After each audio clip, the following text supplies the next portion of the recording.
ମୋ ସ୍ୱାମୀଙ୍କୁ ଯାଇ ବେଶୀ ସମୟ ହୋଇ ନଥିଲା ଏବଂ ତାଙ୍କ ଯିବା ପରେ ଯେପରି ସବୁକିଛି ମୋଠାରୁ ଛଡ଼ାଇ ନିଆଗଲା। ମୋ ପିଲାମାନେ ଦିନସାରା ମୋ ଆଡ଼କୁ ଆଶାଭରା ଆଖିରେ ଚାହିଁ ରହୁଥିଲେ ଏବଂ ମୁଁ ପ୍ରତ୍ୟେକ ଥର ସେମାନଙ୍କୁ ସାନ୍ତ୍ୱନା ଦେଉଥିଲି ଯେ ସବୁ ଠିକ୍ ହୋଇଯିବ। କିନ୍ତୁ ସତ କଥା ଏହା ଥିଲା ଯେ ମୋ ପାଖରେ ଏବେ କିଛି ବି ବଳି ନଥିଲା। ସେଦିନ ସକାଳୁ ପିଲାମାନେ କିଛି ବି ଖାଇ ନଥିଲେ। ମୁଁ ବାରମ୍ବାର ଖାଲି ଡବାଗୁଡ଼ିକୁ ଖୋଲି ଦେଖୁଥିଲି। ହୁଏତ କେଉଁଠି ଟିକେ ଅଟା ବଳିଥିବ, କିନ୍ତୁ ପ୍ରତ୍ୟେକ ଥର ନିରାଶା ହିଁ ମିଳୁଥିଲା। ମୋର ସବୁଠାରୁ ସାନ ଝିଅ, ଯିଏ ବହୁତ ଛୋଟ ଥିଲା, ସେ ବାରମ୍ବାର ମୋ ପାଖକୁ ଆସି ପଚାରୁଥିଲା, ମା, ଖାଇବା କେବେ ମିଳିବ? ମୁଁ ହସିବାକୁ ଚେଷ୍ଟା କରୁଥିଲି ଏବଂ କହୁଥିଲି ଯେ ବାସ୍ ଟିକେ ସମୟ ପରେ ବନାଇଦେବି। କିନ୍ତୁ ଭିତରେ ଭିତରେ ମୁଁ ଭାଙ୍ଗି ପଡ଼ୁଥିଲି। ସନ୍ଧ୍ୟା ହେବା ବେଳକୁ ପିଲାମାନଙ୍କ ଅବସ୍ଥା ଆହୁରି ଖରାପ ହୋଇଗଲା। ସେମାନେ ଖେଳିବା ବି ଛାଡ଼ି ଦେଇଥିଲେ, ବାସ୍ ଚୁପଚାପ ବସିଥିଲେ ଏବଂ କେବେ କେବେ କାନ୍ଦି ପକାଉଥିଲେ। ମୋତେ ବୁଝା ପଡ଼ୁନଥିଲା ଯେ ମୁଁ କ'ଣ କରିବି। ମୁଁ ଅନେକ ଥର ଦ୍ୱାର ପର୍ଯ୍ୟନ୍ତ ଗଲି ଯେ ବାହାରକୁ ଯାଇ କାହାକୁ ସାହାଯ୍ୟ ମାଗିବି, କିନ୍ତୁ ପ୍ରତିଥର ମୋ ପାଦ ଅଟକି ଯାଉଥିଲା, କାରଣ ମୁଁ ସବୁବେଳେ କଷ୍ଟ କରି ଖାଇବାକୁ ପସନ୍ଦ କରୁଥିବା ନାରୀ ଥିଲି। କାହା ଆଗରେ ହାତ ପତାଇବା ମୋତେ କେବେ ବି ମଞ୍ଜୁର ନଥିଲା। କିନ୍ତୁ ସେଦିନ ମୋ ପିଲାମାନଙ୍କ ଭୋକ ମୋତେ ବାଧ୍ୟ କରିଦେଲା। ଶେଷରେ ମୁଁ ସାହସ ବାନ୍ଧିଲି ଏବଂ ମୋ ବଡ଼ ଭାଇଙ୍କ ଘରକୁ ଯିବାକୁ ନିଷ୍ପତ୍ତି ନେଲି। ମୋତେ ଲାଗିଲା ହୁଏତ ସେ ମୋ ଅବସ୍ଥା ବୁଝିବେ। ଶେଷରେ ମୁଁ ତାଙ୍କ ଭଉଣୀ। ମୁଁ ଧୀରେ ଧୀରେ ସେମାନଙ୍କ ଘର ଆଡ଼କୁ ଚାଲିଲି। ବାଟରେ ପ୍ରତିଟି ପାଦ ଭାରି ଲାଗୁଥିଲା। ମନରେ ଡର ଥିଲା ଯେ ଯଦି ସେ ମନା କରିଦେବେ ତେବେ କ'ଣ ହେବ। କିନ୍ତୁ ପିଲାମାନଙ୍କ କଥା ମନେ ପଡ଼ିବାରୁ ମୁଁ ଆଗକୁ ବଢ଼ି ଚାଲିଲି। ଯେତେବେଳେ ମୁଁ ସେମାନଙ୍କ ଘରେ ପହଞ୍ଚିଲି, ମୁଁ କବାଟ ବାଡ଼େଇଲି। କବାଟ ମୋ ଭାଉଜ ଖୋଲିଲେ। ସେ ମୋତେ ଉପରୁ ତଳ ଯାଏଁ ଦେଖିଲେ ଏବଂ ତାଙ୍କ ମୁହଁରେ ବିରକ୍ତି ସ୍ପଷ୍ଟ ଦେଖାଯାଉଥିଲା। ମୁଁ ହାତ ଯୋଡ଼ି ତାଙ୍କକୁ କହିଲି ଯେ ପିଲାମାନେ ଭୋକିଲା ଅଛନ୍ତି, ଘରେ କିଛି ନାହିଁ। ଯଦି ଟିକେ ଅଟା ମିଳିଯାଆନ୍ତା ତେବେ ମୁଁ ବହୁତ ଉପକୃତ ହୁଅନ୍ତି। ସେ ମୋ କଥା ପୂରା ଶୁଣିବା ଆଗରୁ କହିଲେ ଯେ ଆମେ କାହାର ଦାୟିତ୍ୱ ନେଇପାରିବୁ ନାହିଁ ଏବଂ ମୋତେ ଫେରିଯିବାକୁ କହିଲେ। ମୁଁ କିଛି ସମୟ ସେଠାରେ ଠିଆ ହୋଇ ରହିଲି। ଆଶା ଥିଲା ଯେ ହୁଏତ ସେ ମାନିଯିବେ, କିନ୍ତୁ ସେ କବାଟ ବନ୍ଦ କରିଦେଲେ। ମୁଁ ଚୁପଚାପ ସେଠାରୁ ଫେରି ଆସିଲି। ବାଟସାରା ମୋ ଆଖିରୁ ଲୁହ ବୋହି ଚାଲିଥିଲା। ମୋର ନିଜ ଭାଇଙ୍କଠାରୁ ବି ଆଶା ନଥିଲା ଯେ ସେ କିଛି କହିବେ, କିନ୍ତୁ ସେ ବି କିଛି କହିଲେ ନାହିଁ। ସେହି ମୁହୂର୍ତ୍ତରେ ମୁଁ ବୁଝିଗଲି ଯେ ଏବେ ମୋତେ ମୋ ପିଲାମାନଙ୍କ ପାଇଁ ନିଜେ ହିଁ କିଛି କରିବାକୁ ପଡ଼ିବ। ଘର ପହଞ୍ଚିଲି ତ ପିଲାମାନେ ଦ୍ୱାରରେ ହିଁ ଠିଆ ହୋଇଥିବା ମିଳିଗଲେ। ସେମାନେ ମୋତେ ଦେଖିବା ମାତ୍ରେ ସେମାନଙ୍କ ଆଖିରେ ଆଶା ଚମକି ଉଠିଲା। କିନ୍ତୁ ଯେତେବେଳେ ସେମାନେ ମୋର ଖାଲି ହାତ ଦେଖିଲେ ସେମାନେ ଚୁପ୍ ହୋଇଗଲେ। ମୁଁ ସେମାନଙ୍କ ଆଡ଼କୁ ଚାହିଁପାରୁ ନଥିଲି। ମୁଁ ସେମାନଙ୍କୁ ପାଖରେ ବସାଇଲି ଏବଂ ପାଣି ପିଇବାକୁ ଦେଲି ଏବଂ କହିଲି ଯେ ଟିକେ ଅପେକ୍ଷା କର, ମୁଁ କିଛି ନେଇ ଆସୁଛି। ରାତି ହେବାକୁ ଲାଗିଥିଲା ଏବଂ ମୋ ପାଖରେ କୌଣସି ଉପାୟ ନଥିଲା। ଶେଷରେ ମୁଁ ସାହସ ଜୁଟାଇଲି ଏବଂ ପଡ଼ୋଶୀରେ ରହୁଥିବା ଆଣ୍ଟିଙ୍କ ଘରକୁ ଗଲି। ମୁଁ କବାଟ ବାଡ଼େଇଲି। ସେ କବାଟ ଖୋଲିଲେ ଏବଂ ମୋତେ ଦେଖି ଟିକେ ଆଶ୍ଚର୍ଯ୍ୟ ହେଲେ। ମୁଁ ହାତ ଯୋଡ଼ି ତାଙ୍କକୁ କହିଲି ଯେ ଯଦି ଘରେ ବଳିଥିବା 2ଟି ରୁଟି ବି ମିଳିଯିବ ତେବେ ମୋ ପିଲାମାନଙ୍କ ପେଟ ଭରିଯିବ। ସେ ପ୍ରଥମେ ମନା କରିବା ଭଳି ମୁହଁ କଲେ, କିନ୍ତୁ ପରେ ଭିତରକୁ ଯାଇ 2ଟି ଶୁଖିଲା ରୁଟି ନେଇ ଆସି ମୋ ହାତରେ ଦେଇଦେଲେ। ସେ କହିଲେ ଯେ ବସ୍ ଏତିକି ହିଁ ଅଛି। ମୁଁ ତାଙ୍କକୁ ଧନ୍ୟବାଦ ଦେଲି ଏବଂ ଜଲ୍ଦି ଘରକୁ ଫେରି ଆସିଲି। ପିଲାମାନେ ରୁଟି ଦେଖିବା ମାତ୍ରେ ସେମାନଙ୍କ ମୁହଁ ଖୁସିରେ ଉଜ୍ଜଳ ହୋଇ ଉଠିଲା। ମୁଁ ସେହି ରୁଟିଗୁଡ଼ିକୁ ପାଣିରେ ନରମ କଲି ଏବଂ ଛୋଟ ଛୋଟ ଖଣ୍ଡ କରି ବାଣ୍ଟି ପିଲାମାନଙ୍କୁ ଖୁଆଇଲି। ପ୍ରତ୍ୟେକ ପିଲା ବହୁତ ଧୀରେ ଧୀରେ ଖାଉଥିଲେ, ଯେପରି ସେ ସେହି ରୁଟିକୁ ଶେଷ ହିଁ କରିବାକୁ ଚାହୁଁନଥିଲେ। ମୁଁ ସେମାନଙ୍କୁ ଦେଖୁଥିଲି ଏବଂ ମୋ ଆଖିରୁ ଲୁହ ବନ୍ଦ ହେଉ ନଥିଲା। ସେହି ରାତିରେ ପିଲାମାନେ ଟିକେ ରୁଟି ଏବଂ ପାଣି ପିଇ ଶୋଇବାକୁ ଚେଷ୍ଟା କଲେ, କିନ୍ତୁ ମୁଁ ଜାଣିଥିଲି ଯେ ସେମାନଙ୍କ ଭୋକ ପୂରା ମେଣ୍ଟି ନାହିଁ। ମୁଁ ପୂରା ରାତି ଜାଗି ରହିଲି ଏବଂ ଭାବୁଥିଲି ଯେ ଶେଷରେ କେବେ ପର୍ଯ୍ୟନ୍ତ ଏମିତି ଚାଲିବ। କିନ୍ତୁ ପରଦିନ ସକାଳେ ମୁଁ ନିଷ୍ପତ୍ତି ନେଲି, ମୋତେ କାମ ଖୋଜିବାକୁ ହିଁ ପଡ଼ିବ, ଚାହେଁ କେତେ ବି କଷ୍ଟ କାହିଁକି ନ ହେଉ। ମୁଁ ପାଖାପାଖି ଘରମାନଙ୍କରେ ଯାଇ ପଚାରିଲି ଯେ ଯଦି କାହାକୁ ସଫେଇ କିମ୍ବା ବାସନ ମଜା କାମ ଦରକାର ତେବେ ମୋତେ ଜଣାଇଦେବେ। କିଛି ଲୋକ ସିଧା ମନା କରିଦେଲେ, କିନ୍ତୁ ଗୋଟିଏ ଘରେ ମୋତେ କିଛି ଦିନ ପାଇଁ କାମ ମିଳିଗଲା। ମୁଁ ସକାଳୁ ଜଲଦି ଉଠି ପିଲାମାନଙ୍କ ପାଇଁ ଯାହା କିଛି ବଳିଥିଲା ତାହା ବନାଇ ସେମାନଙ୍କୁ ବୁଝାଇ କାମକୁ ବାହାରିଗଲି। ସେଠାରେ ମୁଁ ପୂରା ମନ ଦେଇ କାମ କଲି। ଘର ସଫେଇ କଲି, ବାସନ ମାଜିଲି ଏବଂ ଯେଉଁ କାମ ମିଳିଲା ତାହା କଲି। ମୋର ଆଶା ଥିଲା ଯେ ଏହି କାମରୁ ମୋତେ କିଛି ପଇସା ମିଳିଯିବ, ଯାହାଦ୍ୱାରା ମୁଁ ମୋ ପିଲାମାନଙ୍କ ପାଇଁ ଖାଦ୍ୟ ଆଣିପାରିବି। ଦିନସାରା ମେହନତ କରିବା ପରେ ଯେତେବେଳେ ମୁଁ ସନ୍ଧ୍ୟାରେ ଘରକୁ ଫେରିଲି, ମୋ ପିଲାମାନେ ମୋ ଅପେକ୍ଷାରେ ଥିଲେ। ମୁଁ କ୍ଳାନ୍ତ ଥିଲି, କିନ୍ତୁ ସେମାନଙ୍କ ମୁହଁ ଦେଖି ମୋତେ ଟିକେ ଶକ୍ତି ମିଳିଲା। ମୁଁ ସେମାନଙ୍କୁ କୁଣ୍ଢାଇ ପକାଇଲି ଏବଂ ମନେ ମନେ ଭଗବାନଙ୍କୁ ପ୍ରାର୍ଥନା କଲି ଯେ ସେ ମୋତେ ଏତିକି ଦେଇଦିଅନ୍ତୁ ଯେ ମୁଁ ମୋ ପିଲାମାନଙ୍କୁ ଭୋକିଲା ନ ଶୁଆଏ। ପରଦିନ ମୁଁ ପୁଣି ସକାଳୁ ଜଲଦି ଉଠିଲି ଏବଂ ପିଲାମାନଙ୍କୁ ବୁଝାଇ କାମକୁ ବାହାରିଗଲି। ଏବେ ମୋ ଭିତରେ ଗୋଟିଏ ହିଁ ଜିଦ୍ ଥିଲା ଯେ ଚାହେଁ ଯେମିତି ବି ହେଉ ମୋତେ ମୋ ପିଲାମାନଙ୍କ ପାଇଁ ଖାଦ୍ୟ ଯୋଗାଡ଼ କରିବାକୁ ହେବ। ସେହି ଘରେ ଯେଉଁଠି ମୁଁ କାମ ପାଇଥିଲି ସେଠାରେ ବହୁତ କାମ ଥିଲା। କାନ୍ଥରେ ଜାଲ ଥିଲା, ଚଟାଣରେ ଧୂଳି ଜମିଥିଲା ଏବଂ ବାସନର ଗଦା ଲାଗିଥିଲା। ମୁଁ ବିନା ଅଟକି ପୁରା ଦିନ କାମ କଲି। ମୋ ହାତ ବିନ୍ଧିବାକୁ ଲାଗିଲା, କିନ୍ତୁ ମୁଁ ଗୋଟିଏ ମୁହୂର୍ତ୍ତ ପାଇଁ ବି ଅଟକିବା ଠିକ୍ ବୋଲି ଭାବିଲି ନାହିଁ, କାରଣ ମୋତେ ଜଣାଥିଲା ଯେ ଯେତେ ମେହନତ କରିବି ସେତେ ହିଁ ହୁଏତ କିଛି ମିଳିପାରିବ। ସେଠାରେ ମାଲିକାଣୀ ମୋତେ କହିଲେ ଯେ ଯଦି ମୁଁ ଭଲ ଭାବରେ କାମ ଦେବି ତେବେ କିଛି ପଇସା ଦେଇଦେବେ। ଏହା ଶୁଣି ମୋତେ ଟିକେ ଆଶା ଜାଗିଲା। 5 ଦିନ ପର୍ଯ୍ୟନ୍ତ ମୁଁ ଲଗାତାର ସେହି ଘରେ କାମ କଲି। ସକାଳୁ ନେଇ ସନ୍ଧ୍ୟା ପର୍ଯ୍ୟନ୍ତ ବାସ୍ କାମ ହିଁ କରୁଥିଲି। ସେହି 5 ଦିନରେ ମୁଁ ମୋ ପିଲାମାନଙ୍କୁ ଯେମିତି ହେଉ ସମ୍ଭାଳିଲି। କେବେ ଟିକେ ଧାର ଆଣି ତ କେବେ ପଡ଼ୋଶୀଠାରୁ କିଛି ମାଗି। କିନ୍ତୁ ପ୍ରତ୍ୟେକ ଦିନ ମୋ ପାଇଁ ଏକ ନୂଆ ପରୀକ୍ଷା ଭଳି ଥିଲା। 5ମ ଦିନ ଯେତେବେଳେ ମୁଁ ପୁରା ଘର ଚମକାଇଦେଲି, ମୁଁ ଆଶା ସହିତ ସେମାନଙ୍କ ସାମ୍ନାରେ ଠିଆ ହୋଇଗଲି।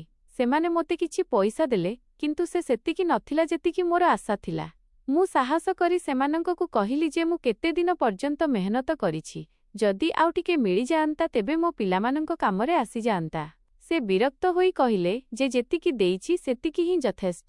ମୁଁ ଚୁପ୍ ହୋଇଗଲି କାରଣ ମୋତେ ଡର ଥିଲା ଯେ କାଳେ ସେ ଏହା ବି ଫେରାଇ ନେଇଯିବେ। ମୁଁ ସେଇ ପଇସା ନେଲି ଏବଂ ବାହାରକୁ ଆସିଲି। ମୋ ଆଖିରେ ଲୁହ ଥିଲା, କିନ୍ତୁ ମୁଁ କିଛି କହିପାରୁ ନଥିଲି। ମୁଁ ଭାବିଲି ଯେ ଚାଲ, ଯାହା ମିଳିଛି ସେଥିରୁ ହିଁ କିଛି ରାସନ ନେଇଯିବି। ବାଟରେ ମୁଁ ସିଧା ରାସନ ବାଲା ପାଖକୁ ଗଲି। ମୁଁ ପୂର୍ବରୁ କିଛି ଧାର ଆଣିଥିଲି, ତେଣୁ ସେ ମୋତେ ଦେଖିବା ମାତ୍ରେ କହିଲା ଯେ ଏବେ ଆଉ ଧାର ମିଳିବ ନାହିଁ। ଆଗ ପୁରୁଣା ହିସାବ ସୁଝ। ମୁଁ ତାକୁ ପଇସା ଦେଲି, କିନ୍ତୁ ସେ ପୂରା ନଥିଲା। ସେଇ ସିଧା ମନା କରିଦେଲା ଯେ ଯେତେ ପର୍ଯ୍ୟନ୍ତ ପୂରା ପଇସା ଦେବ ନାହିଁ ସେତେ ପର୍ଯ୍ୟନ୍ତ କିଛି ମିଳିବ ନାହିଁ। ମୁଁ ବହୁତ ବିନତି କରୁଥିଲି, କିନ୍ତୁ ସେ ମାନିଲା ନାହିଁ। ଶେଷରେ ମୁଁ ଖାଲି ହାତରେ ଘରକୁ ଫେରି ଆସିଲି। ସେଦିନ ମୁଁ ବୁଝିଗଲି ଯେ ଗରିବୀ କେବଳ ପେଟର ଭୋକ ନୁହେଁ, ଏହା ମଣିଷର ଇଜ୍ଜତକୁ ବି ଧୀରେ ଧୀରେ ଶେଷ କରିଦିଏ। ଘର ପହଞ୍ଚିଲି ତ ପିଲାମାନେ ପୁଣି ଥରେ ଆଶା ଲଗାଇ ବସିଥିଲେ। ମୁଁ ସେମାନଙ୍କୁ ପାଖରେ ବସାଇଲି ଏବଂ କହିଲି ଯେ ଆଜି ଟିକେ ଅପେକ୍ଷା କରିବାକୁ ପଡ଼ିବ। ମୁଁ ନିଜକୁ ମଜବୁତ ଦେଖାଇବାକୁ ଚେଷ୍ଟା କରୁଥିଲି, କିନ୍ତୁ ଭିତରୁ ମୁଁ ପୂରା ଭାଙ୍ଗି ପଡ଼ିଥିଲି। ସେହି ସମୟରେ ମୋତେ ମୋର ପୁରୁଣା ଜୀବନ ମନେ ପଡ଼ିଲା। ଯେତେବେଳେ ମୁଁ ମୋ ବାପଘରେ ରହୁଥିଲି ସେତେବେଳେ ଏତେ ସବୁ ନଥିଲା, କିନ୍ତୁ କମ୍ ସେ କମ୍ ଏତିକି ତ ଥିଲା ଯେ ଭୋକିଲା ଶୋଇବାକୁ ପଡ଼ୁନଥିଲା। ପୁଣି ମୋତେ ମନେ ପଡ଼ିଲା ଯେ ପ୍ରତିବର୍ଷ ଦୀପାବଳିରେ ମୋ ଭାଇ ଗରିବମାନଙ୍କୁ ରାସନ ବାଣ୍ଟୁଥିଲା। ଲୋକେ ତାଙ୍କର ବହୁତ ପ୍ରଶଂସା କରୁଥିଲେ। ଏହା ଭାବି ମୋ ମନରେ ଏକ ଆଶା ଜାଗିଲା ଯେ ହୁଏତ ଏଥର ବି ତାଙ୍କ ସାହାଯ୍ୟ ମାଗିନିଏ। ଶେଷରେ ମୁଁ ତାଙ୍କ ଭଉଣୀ। ମୁଁ ବହୁତ ସମୟ ପର୍ଯ୍ୟନ୍ତ ନିଜ ସହିତ ଲଢ଼େଇ କଲି ଯେ ଯାଏ କି ନାହିଁ, କାରଣ ପୂର୍ବରୁ ବି ମୁଁ ସେଠାରୁ ଖାଲି ହାତରେ ଫେରିଥିଲି। କିନ୍ତୁ ଏଥର ମୋ ପିଲାମାନଙ୍କ ଅବସ୍ଥା ଦେଖି ମୁଁ ନିଷ୍ପତ୍ତି ନେଲି ଯେ ମୁଁ ଆଉ ଥରେ ଯିବି। ସନ୍ଧ୍ୟା ହେବା ମାତ୍ରେ ମୁଁ ଏକ ପୁରୁଣା ଚାଦର ଘୋଡ଼ି ହେଲି ଏବଂ ଧୀରେ ଧୀରେ ମୋ ଭାଇଙ୍କ ଘର ଆଡ଼କୁ ଚାଲିଲି। ବାଟ ସେଇଆ ଥିଲା ଯେଉଁଠି କେବେ ମୁଁ ହସ ଖୁସିରେ ଖେଳୁଥିଲି, କିନ୍ତୁ ଆଜି ସେହି ବାଟ ମୋତେ ଭାରି ଲାଗୁଥିଲା। ଯେତେବେଳେ ମୁଁ ସେମାନଙ୍କ ଘର ସାମ୍ନାରେ ପହଞ୍ଚିଲି, ହୃଦୟ ଜୋର ଜୋରରେ ଧଡ଼ଧଡ଼ ହେଉଥିଲା। ମୁଁ ଧୀରେ କବାଟ ବାଡ଼େଇଲି। ଏଥର ବି କବାଟ ଭାଉଜୀ ଖୋଲିଲେ। ସେ ମୋତେ ଦେଖିବା ମାତ୍ରେ ବିରକ୍ତିରେ ପଚାରିଲେ ଯେ କ'ଣ ଦରକାର। ମୁଁ ବହୁତ ନମ୍ରତାର ସହ କହିଲି ଯେ ପିଲାମାନେ ଭୋକିଲା ଅଛନ୍ତି, ଯଦି ଟିକେ ରାସନ ମିଳିଯାଆନ୍ତା ତେବେ ବହୁତ ସାହାଯ୍ୟ ହୋଇଯିବ। ସେ ତୁରନ୍ତ ମନା କରିଦେଲେ ଏବଂ କହିଲେ ଯେ ଆମେ ପୂର୍ବରୁ ବହୁତ ବାଣ୍ଟି ସାରିଛୁ, ଏବେ କିଛି ନାହିଁ। ମୁଁ ପୁଣି ତାଙ୍କକୁ ହାତ ଯୋଡ଼ି କହିଲି ଯେ ଟିକେ ଦିଅନ୍ତୁ, କିନ୍ତୁ ସେ ମୋର ଗୋଟିଏ ବି ଶୁଣିଲେ ନାହିଁ ଏବଂ କବାଟ ବନ୍ଦ କରିଦେଲେ। ମୁଁ କିଛି ସମୟ ସେଠାରେ ଠିଆ ହୋଇ ରହିଲି। ମୋର ଆଶା ଥିଲା ଯେ ହୁଏତ ଏଥର ମୋ ଭାଇ ବାହାରକୁ ଆସି କିଛି କହିବେ, କିନ୍ତୁ ଏମିତି କିଛି ହେଲା ନାହିଁ। ସେତିକିବେଳେ ମୋ ଭାଇ ନିଜ ଗାଡ଼ିରୁ ଘରକୁ ଆସିଲେ। ସେ ମୋତେ ଦେଖିଲେ, କିନ୍ତୁ ତାଙ୍କ ଆଖିରେ କୌଣସି ଭାବ ନଥିଲା। ମୁଁ ସାହସ କରି ତାଙ୍କକୁ କହିଲି ଯେ ପିଲାମାନେ ଭୋକିଲା ଅଛନ୍ତି। ସେ ବାସ୍ ଏତିକି କହିଲେ ଯେ କିଛି କାମ କର ଏବଂ ଭିତରକୁ ଚାଲିଗଲେ। ସେହି ମୁହୂର୍ତ୍ତରେ ମୋ ହୃଦୟରେ ଏକ ଅଜବ ଦରଜ ହେଲା, କିନ୍ତୁ ମୁଁ କିଛି କହିଲି ନାହିଁ। ମୁଁ ସେଠାରୁ ଚୁପଚାପ ବୁଲି ପଡ଼ିଲି। ସେତିକିବେଳେ ମୋ ନଜର ଅଳିଆ ପାଖରେ ପଡ଼ିଲା, ଯେଉଁଠି କିଛି ଖାଦ୍ୟର ଖଣ୍ଡ ପଡ଼ିଥିଲା। ମୁଁ କିଛି ସମୟ ଭାବିଲି, ପୁଣି ମୋ ପିଲାମାନଙ୍କ ମୁହଁ ମନେ ପଡ଼ିଲା ଏବଂ ମୁଁ ସେହି ଖଣ୍ଡଗୁଡ଼ିକୁ ଉଠାଇନେଲି। ମୋ ପାଇଁ ତାହା କୌଣସି ଖଜାନାଠାରୁ କମ୍ ନଥିଲା। ମୁଁ ସେଗୁଡ଼ିକୁ ମୋ ଆଞ୍ଚଳରେ ଲୁଚାଇ ଜଲ୍ଦି ଜଲ୍ଦି ସେଠାରୁ ବାହାରିବାକୁ ଲାଗିଲି। ସେତିକିବେଳେ ହଠାତ୍ କାହା ସହିତ ଧକ୍କା ହେଲି। ମୋ ହାତରୁ ସବୁ ପଡ଼ିଗଲା ଏବଂ ମୁଁ ଡରିଗଲି। ସେଇ ବ୍ୟକ୍ତି ମୋତେ ଧ୍ୟାନରେ ଦେଖିବାକୁ ଲାଗିଲା ଏବଂ କହିଲା, ତୁମେ କ'ଣ ରୀନା? ଏହା ଶୁଣି ମୁଁ ଆଶ୍ଚର୍ଯ୍ୟ ହୋଇଗଲି। ମୁଁ ତୁରନ୍ତ ମୋ ମୁହଁ ଲୁଚାଇଲି ଏବଂ ସେଠାରୁ ଜଲ୍ଦି ଆଗକୁ ବଢ଼ିଗଲି। ମୋ ହୃଦୟ ବହୁତ ଜୋରରେ ଧଡ଼ଧଡ଼ ହେଉଥିଲା। ମୋତେ ଲାଗିଲା ଯେ ମୋ ଅତୀତ ପୁଣି ମୋ ସାମ୍ନାକୁ ଆସିଗଲା। ମୁଁ ବିନା ପଛକୁ ଚାହିଁ ସିଧା ଘର ଆଡ଼କୁ ଦୌଡ଼ିଲି। ଘର ପହଞ୍ଚିବା ମାତ୍ରେ ପିଲାମାନେ ମୋତେ ଘେରିଗଲେ। ମୁଁ ଯାହା କିଛି ଆଣିଥିଲି ସେମାନଙ୍କୁ ଦେଇଦେଲି ଏବଂ ସେମାନେ ଖୁସି ଖୁସି ତାହା ଖାଇବାକୁ ଲାଗିଲେ। ମୁଁ ସେମାନଙ୍କୁ ଦେଖୁଥିଲି ଏବଂ ଭାବୁଥିଲି ଯେ ଶେଷରେ କେବେ ପର୍ଯ୍ୟନ୍ତ ଏମିତି ଚାଲିବ। ସେତିକିବେଳେ ମୋ ମନରେ ସେହି ପ୍ରଶ୍ନର ଗୁଞ୍ଜନ ଆସିଲା ଯାହା ବହୁତ ବର୍ଷ ପୂର୍ବେ ମୁଁ ଶୁଣିଥିଲି। ଏକ ଏମିତି ମଣିଷ ଯିଏ ମୋତେ ସେହି ଅବସ୍ଥାରୁ ବାହାର କରିବାକୁ ଚାହୁଁଥିଲା, କିନ୍ତୁ ସେତେବେଳେ ମୁଁ ତାଙ୍କ କଥା ମାନି ନଥିଲି। ମୁଁ ବହୁତ ସମୟ ପର୍ଯ୍ୟନ୍ତ ଭାବୁଥିଲି ଏବଂ ପୁଣି ଚୁପଚାପ ବସିଗଲି। ମୋତେ ବୁଝାଇ ପଡ଼ୁନଥିଲା ଯେ ଆଗକୁ କ'ଣ ହେବ, କିନ୍ତୁ ଏତିକି ନିଶ୍ଚିତ ଥିଲା ଯେ ମୋ ଜୀବନ ଏବେ ଏକ ନୂଆ ମୋଡ଼ରେ ଆସିବାକୁ ଯାଉଛି। ସେହି ରାତିରେ ମୁଁ ବହୁତ ସମୟ ପର୍ଯ୍ୟନ୍ତ ଶୋଇପାରିନଥିଲି। ବାରମ୍ବାର ସେହି ଆବାଜ ମୋ କାନରେ ଗୁଞ୍ଜୁଥିଲା ଏବଂ ମୋ ମନ ଅତୀତ ଆଡ଼କୁ ଚାଲିଯାଉଥିଲା। ସେ ଏକ ଏମିତି ସମୟ ଥିଲା ଯେତେବେଳେ ଜୀବନ ଏତେ କଠିନ ନଥିଲା। ମୁଁ ମୋ ବାପଘରେ ରହୁଥିଲି ଏବଂ ପ୍ରତ୍ୟେକ ଛୋଟ ବଡ଼ କଥା ପାଇଁ ମୋ ଭାଇ ଉପରେ ଭରସା କରୁଥିଲି। ମୁଁ ସବୁବେଳେ ଭାବୁଥିଲି ଯେ ସେ ମୋ ପାଇଁ ସବୁଠାରୁ ସଠିକ୍ ନିଷ୍ପତ୍ତି ନେବେ। କିନ୍ତୁ ହୁଏତ ମୁଁ ଭୁଲ ଥିଲି। ମୋତେ ମନେ ପଡ଼ିଲା ଯେ ଆମ ପଡ଼ୋଶୀରେ ଜଣେ ପୁଅ ରହୁଥିଲା ଯାହାର ନାମ କାର୍ତ୍ତିକ ଥିଲା। ସେ ବହୁତ ଶାନ୍ତ ସ୍ୱଭାବର ଥିଲା ଏବଂ ପ୍ରାୟତଃ ନିଜ ମାଆଙ୍କ ସହ ରହୁଥିଲା। ଯେତେବେଳେ ବି ସେମାନଙ୍କ ଘରେ କିଛି ଭଲ ତିଆରି ହୁଏ, ତେବେ ସେ ଆମ ଘରକୁ ନେଇ ଆସେ ଏବଂ ଦ୍ୱାରରେ ଠିଆ ହୋଇ ମୋତେ ଦେଇଦିଏ। ତା ମୁହଁରେ ସବୁବେଳେ ଏକ ସାଦାସିଧା ମୁସ୍କାନ ଥିଲା। ମୁଁ ତା ସହିତ ଅଧିକ କଥା ହେଉନଥିଲି, କିନ୍ତୁ ତା ନିୟତ ସଫା ନଜର ଆସୁଥିଲା। ଦିନେ ସେ ସାହସ କରି ମୋତେ କହିଲା ଯେ ତାକୁ ମୁଁ ପସନ୍ଦ ଏବଂ ସେ ମୋ ସହିତ ଜୀବନ ବିତାଇବାକୁ ଚାହେଁ। ମୁଁ ଏହା ଶୁଣି ଡରିଗଲି କାରଣ ମୁଁ କେବେ ଏହି ବିଷୟରେ ଭାବି ନଥିଲି। ମୁଁ ତାକୁ ସିଧା ମନା କରିଦେଲି ଏବଂ କହିଲି ଯେ ମୋ ଭାଇ ଯେଉଁ ନିଷ୍ପତ୍ତି ନେବେ ସେଇଟା ହିଁ ମୋ ପାଇଁ ସଠିକ୍। ସେ କିଛି କହିଲା ନାହିଁ, ବାସ୍ ଏତିକି କହିଲା ଯେ ସେ ଅପେକ୍ଷା କରିବ ଏବଂ ଦିନେ ମୋତେ ଏହି ଗରିବୀରୁ ବାହାରକୁ ଆଣିବ। ସେତେବେଳେ ମୁଁ ତା କଥା ଉପରେ ଭରସା କଲି ନାହିଁ ଏବଂ ମୁଁ ସେ କଥାକୁ ସେଇଠି ଶେଷ କରିଦେଲି। କିନ୍ତୁ ଜୀବନ କିଛି ଅଲଗା ମୋଡ଼ ନେଇଗଲା। ମୋ ଭାଇଙ୍କ ବାହାଘର ହୋଇଗଲା ଏବଂ ଘରର ମାହୋଲ ପୂରା ବଦଳିଗଲା। ଭାଉଜ ମୋତେ ପସନ୍ଦ କରୁନଥିଲେ ଏବଂ ପ୍ରତ୍ୟେକ ଛୋଟ କଥାରେ ମୋତେ ଗାଳି ଦେଉଥିଲେ। ଭାଇ ବି ଧୀରେ ଧୀରେ ବଦଳିଗଲେ ଏବଂ ସେ ମୋ ବାହାଘର ଜଣେ ସାଧାରଣ ମଣିଷ ସହିତ କରାଇଦେଲେ। ମୁଁ ବିନା କିଛି କହି ସେ ସମ୍ପର୍କରେ ସ୍ୱୀକାର କରିନେଲି କାରଣ ମୋ ପାଖରେ ଆଉ କୌଣସି ରାସ୍ତା ନଥିଲା। ବାହାଘର ପରେ ମୁଁ ମୋ ସ୍ୱାମୀଙ୍କ ସହିତ ଏକ ସାଦା କିନ୍ତୁ ସନ୍ତୋଷଭରା ଜୀବନ ବିତାଇଲି। ସେ ସବୁବେଳେ ମୋ ସାଥୀ ଦେଲେ ଏବଂ ମୋତେ କେବେ କୌଣସି ଜିନିଷର ଅଭାବ ଅନୁଭବ କରାଇଦେଲେ ନାହିଁ। କିନ୍ତୁ ଭାଗ୍ୟକୁ କିଛି ଅଲଗା ମଞ୍ଜୁର ଥିଲା।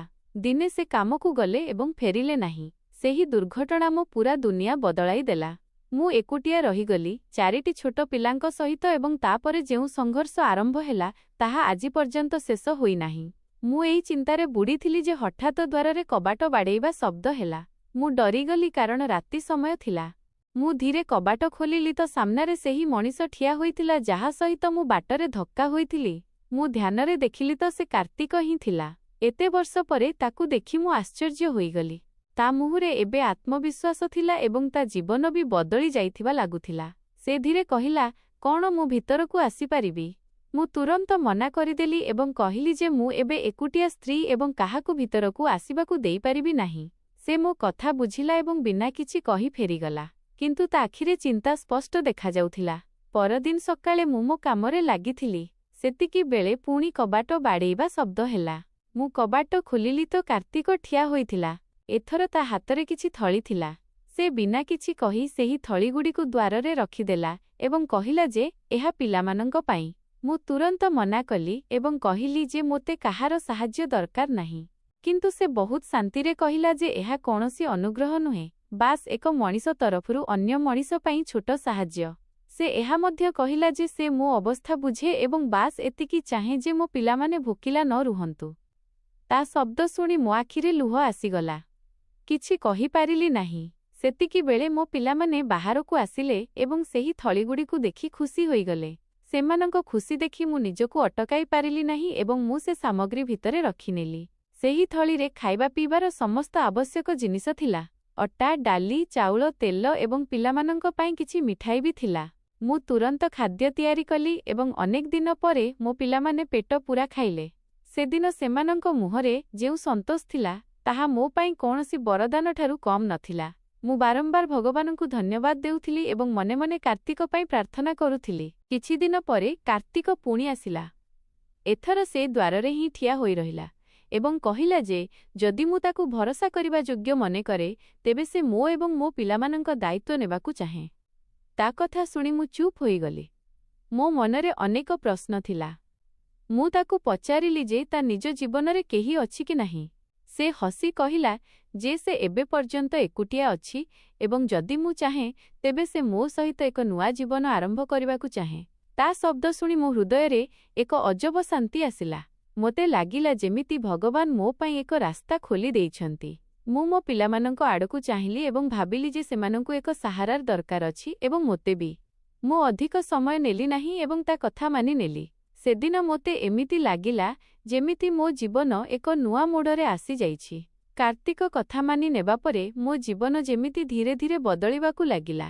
ଦୀପାବଳି ଆସିବାକୁ ବାସ୍ ଗୋଟିଏ ହିଁ ଦିନ ବାକି ଥିଲା ଏବଂ ଏତେ ସମୟ ପରେ ପ୍ରଥମ ଥର ପାଇଁ ମୋ ଘରେ ଖୁସିର ହାଲୁକା ଆଲୋକ ଅନୁଭବ ହେଉଥିଲା। ଆମେ ବହୁତ ସାଦାସିଧା ଭାବରେ ବାହା ହେଲୁ। କୌଣସି ପ୍ରକାରର କୋଳାହଳ ନଥିଲା। ବାସ୍ ଭଗବାନଙ୍କୁ ସାକ୍ଷୀ ମାନି ଆମେ ଏକ ନୂଆ ସମ୍ପର୍କ ଆରମ୍ଭ କଲୁ। ମୋ ପିଲାମାନେ ବି ବହୁତ ଖୁସି ଥିଲେ କାରଣ ସେମାନଙ୍କୁ ଏବେ ଏକ ସାହାରା ମିଳିଯାଇଥିଲା। କାର୍ତ୍ତିକ ଆମକୁ ତା ଘରକୁ ନେଇଯିବାକୁ ନିଷ୍ପତ୍ତି ନେଲା। ଯେତେବେଳେ ମୁଁ ତା ଘରକୁ ପହଞ୍ଚିଲି ମୁଁ ଆଶ୍ଚର୍ଯ୍ୟ ହୋଇଗଲି। ତା ଘର ବହୁତ ସଫାସୁତୁରା ଏବଂ ବ୍ୟବସ୍ଥିତ ଥିଲା। ସେଠାରେ ପ୍ରତ୍ୟେକ ଜିନିଷରେ ସୁକୁନ ଅନୁଭବ ହେଉଥିଲା। ପିଲାମାନଙ୍କ ପାଇଁ ଅଲଗା ଜାଗା ଥିଲା ଏବଂ ସେମାନେ ତୁରନ୍ତ ସେଠାରେ ନିଜ ପାଇଁ ଜାଗା ତିଆରି କରିନେଲେ। ମୁଁ ଚୁପଚାପ ଠିଆ ହୋଇ ସବୁ ଦେଖୁଥିଲି ଏବଂ ଭାବୁଥିଲି ଯେ କ'ଣ ସତରେ ଏହା ମୋର ହିଁ ଜୀବନ। କାର୍ତ୍ତିକ ବହୁତ ସମ୍ମାନ ସହିତ ମୋତେ ଘରେ ପ୍ରବେଶ କରାଇଲା ଏବଂ କହିଲା ଯେ ଏବେ ଏହି ଘର ମୋର ବି। ତା ଶବ୍ଦ ଶୁଣି ମୋ ଆଖି ଭରି ଆସିଲା। କିନ୍ତୁ ଏଥର ଏ ଲୁହ ଦୁଃଖର ନଥିଲା, ବାସ୍ ସୁକୁନର ଥିଲା। ପରଦିନ ଦୀପାବଳି ଥିଲା। ଅନେକ ବର୍ଷ ପରେ ମୁଁ ମୋ ନିଜ ହାତରେ ଭଲ ଭାବରେ ଘର ସଜାଇଲି। ପିଲାମାନଙ୍କ ସହିତ ମିଶି ଦୀପ ଜଳାଇଲି ଏବଂ ଭଗବାନଙ୍କୁ ପ୍ରାର୍ଥନା କଲି ଯେ ଏହି ଖୁସି ସବୁବେଳେ ରହିଥାଉ। ଧୀରେ ଧୀରେ ମୋ ଜୀବନ ବାଟରେ ଆସିବାକୁ ଲାଗିଲା। ପିଲାମାନଙ୍କ ପାଠପଢ଼ା ଆରମ୍ଭ ହୋଇଗଲା ଏବଂ ଘରେ କୌଣସି ଜିନିଷର ଅଭାବ ରହିଲା ନାହିଁ। କାର୍ତ୍ତିକ କେବେ ମୋତେ ଏହା ଅନୁଭବ କରାଇଦେଲା ନାହିଁ ଯେ ମୁଁ କାହା ଉପରେ ବୋଝ। ସେ ସବୁବେଳେ ମୋ ସମ୍ମାନ କଲା ଏବଂ ପିଲାମାନଙ୍କୁ ବି ନିଜର ବୋଲି ଭାବି ଭଲ ପାଇଲା। ଏସବୁ ଦେଖି ମୋତେ ଲାଗୁଥିଲା ଯେ ହୁଏତ ଭଗବାନ ମୋ ଧୈର୍ଯ୍ୟର ଫଳ ଦେଇଦେଲେ। କିନ୍ତୁ ଜୀବନ କେବଳ ଖୁସିର ନାମ ନୁହେଁ। ଦିନେ ହଠାତ୍ ଖବର ମିଳିଲା ଯେ ମୋ ଭାଇଙ୍କ ଫ୍ୟାକ୍ଟ୍ରିରେ ନିଆଁ ଲାଗିଗଲା ଏବଂ ସବୁକିଛି ଶେଷ ହୋଇଗଲା। ସେ ବହୁତ ବଡ଼ ନୁକସାନରେ ଆସିଯାଇଥିଲେ। ଏହା ଶୁଣି ମୋ ହୃଦୟ ଅଟକିଯିବା ଭଳି ଲାଗିଲା। ମୁଁ ତୁରନ୍ତ ତାଙ୍କ ପାଖକୁ ଯିବାକୁ ଚାହୁଁଥିଲି କିନ୍ତୁ କିଛି ମୁହୂର୍ତ୍ତ ପାଇଁ ଅଟକିଗଲି କାରଣ ସେଇ ଭାଇ ଥିଲା ଯିଏ ମୋତେ କଷ୍ଟ ସମୟରେ ତ୍ୟାଗ କରିଥିଲା। କିନ୍ତୁ ପୁଣି ହୃଦୟର ସମ୍ପର୍କ ଏତେ କମଜୋର ନଥାଏ। ମୁଁ ତାଙ୍କୁ ଭେଟିବାକୁ ଗଲି। ଯେତେବେଳେ ମୁଁ ତାଙ୍କ ଘରକୁ ପହଞ୍ଚିଲି ସେଠାରେ ମାହୋଲ ପୂରା ବଦଳି ଯାଇଥିଲା। ଏବେ ସେଠାରେ ପୂର୍ବ ଭଳି ରୌନକ ନଥିଲା। ମୋ ଭାଇ ବହୁତ ପରେଶାନ ଏବଂ ଭାଙ୍ଗି ପଡ଼ିଥିଲେ। ତାଙ୍କ ଆଖିରେ ସେ ଅହଙ୍କାର ନଥିଲା ଯାହା ପୂର୍ବରୁ ହେଉଥିଲା। ସେ ମୋତେ ଦେଖିଲେ ଏବଂ ତାଙ୍କ ଆଖିରେ ଲୁହ ଆସିଗଲା। ସେ କିଛି କହିପାରିଲେ ନାହିଁ, ବାସ୍ ଚୁପଚାପ ବସି ରହିଲେ। ସେହି ମୁହୂର୍ତ୍ତରେ ମୋତେ ତାଙ୍କ ଅବସ୍ଥା ଦେଖି ବହୁତ ଦୁଃଖ ହେଲା। ମୁଁ ବିନା କିଛି କହି ତାଙ୍କ ପାଖରେ ବସି ତାଙ୍କ ହାତ ଧରିଲି ଏବଂ ତାଙ୍କକୁ ସାହସ ଦେଲି। ମୁଁ ତାଙ୍କୁ ଏହା ଅନୁଭବ କରାଇଦେଲି ନାହିଁ ଯେ ମୁଁ ତାଙ୍କୁ ତାଙ୍କ ପୁରୁଣା ବ୍ୟବହାରର ସଜା ଦେବାକୁ ଆସିଛି, ବରଂ ମୁଁ ତାଙ୍କ ଭଉଣୀ ହୋଇ ତାଙ୍କ ସହିତ ଠିଆ ହୋଇଥିଲି। ଧୀରେ ଧୀରେ ତାଙ୍କୁ ନିଜ ଘର ବି ବିକ୍ରି କରିବାକୁ ପଡ଼ିଲା ଏବଂ ସେ ଏକ ଛୋଟ ଭଡ଼ା ଘରେ ରହିବାକୁ ଲାଗିଲେ। ତାଙ୍କ ଜୀବନ ପୂରା ବଦଳି ଯାଇଥିଲା। ତାଙ୍କ ପିଲାମାନେ ଯେଉଁମାନେ ପୂର୍ବରୁ ପ୍ରତ୍ୟେକ ଜିନିଷ ପାଇଁ ଜିଦ୍ କରୁଥିଲେ ଏବେ ସେମାନଙ୍କୁ ବି ବୁଝା ପଡ଼ିଲାଣି ଯେ ଜୀବନ ସବୁବେଳେ ଏକ ଭଳି ରହେ ନାହିଁ। ମୁଁ ପ୍ରତ୍ୟେକ ମାସ ଚୁପଚାପ ତାଙ୍କୁ ସାହାଯ୍ୟ କରିବାକୁ ଲାଗିଲି ଯାହାଦ୍ୱାରା ତାଙ୍କୁ ନିଜ ପିଲାମାନଙ୍କ ପାଇଁ କାହା ସାମ୍ନାରେ ହାତ ପତାଇବାକୁ ନ ପଡ଼ୁ। ମୁଁ ଏହି କଥା କେବେ କାହାକୁ କହିନଥିଲି କାରଣ ମୋ ମକସଦ ବାସ୍ ତାଙ୍କ ସାଥି ଦେବା ଥିଲା ନା କି ତାଙ୍କୁ ଅନୁଭବ କରାଇବା। ସମୟ ସହିତ ସେ ବି ନିଜ ଭୁଲକୁ ବୁଝିଲେ ଏବଂ ଦିନେ ସେ ମୋଠାରୁ କ୍ଷମା ମାଗିଲେ। ସେଦିନ ମୋ ଆଖିରେ ଲୁହ ଆସିଗଲା କାରଣ ମୋତେ ସବୁବେଳେ ମୋ ଭାଇଠାରୁ ଏହି ଆଶା ଥିଲା ଯେ ସେ ମୋତେ ବୁଝନ୍ତୁ। ମୁଁ ତାଙ୍କୁ କ୍ଷମା କରି ସାରିଥିଲି କାରଣ ମୋ ହୃଦୟରେ ତାଙ୍କ ପାଇଁ କେବେ ଘୃଣା ଥିଲା ହିଁ ନାହିଁ। ଆଜି ମୋ ଜୀବନ ପୂରା ବଦଳି ଯାଇଛି। ମୋ ପିଲାମାନେ ଭଲ ଭାବରେ ପାଠ ପଢ଼ୁଛନ୍ତି ଏବଂ ଖୁସି ଅଛନ୍ତି। କାର୍ତ୍ତିକ ସବୁବେଳେ ମୋ ସହିତ ଠିଆ ହୋଇଥାଏ ଏବଂ ପ୍ରତ୍ୟେକ ଅସୁବିଧାରେ ମୋ ସାହାରା ବନିଥାଏ। ଯେତେବେଳେ ମୁଁ ପଛକୁ ଯାଇ ଦେଖେ ତେବେ ମୋତେ ମୋ ଜୀବନର ପ୍ରତ୍ୟେକ ଦରଜ ଏକ ଶିଖିବା ଭଳି ଲାଗେ। ମୁଁ ଶିଖିଲି ଯେ ମଣିଷକୁ କେବେ ଅହଙ୍କାର କରିବା ଉଚିତ ନୁହେଁ ଏବଂ ନିଜ ସମ୍ପର୍କକୁ କେବେ ବି ଅଣଦେଖା କରିବା ଉଚିତ ନୁହେଁ।